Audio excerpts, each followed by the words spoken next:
קוקה קולה וילג' היא פעילות הקיץ החווייתית של חברת קוקה קולה לבני נוער. קוקה קולה הציבו בפנינו אתגר, להגביר את המעורבות וההתלהבות של בני הנוער בחוויית הווילג' במדיה החברתית. הפתרון שלנו היה מהפכני, מכונת הלייקים הראשונה בעולם. הוצאנו את פייסבוק לעולם האמיתי.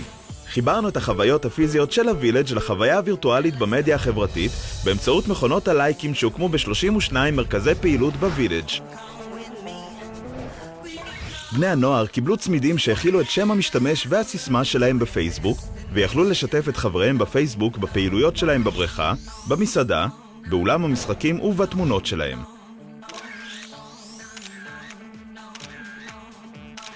התוצאות היו מדהימות. 7,000 בני הנוער שהתארחו בווילג' יצרו 350,000 עדכונים, 500,000 לייקים וכיסוי תקשורתי עצום בכל העולם. בקוקה קולה אהבו את התוצאות שהשגנו. מאוד.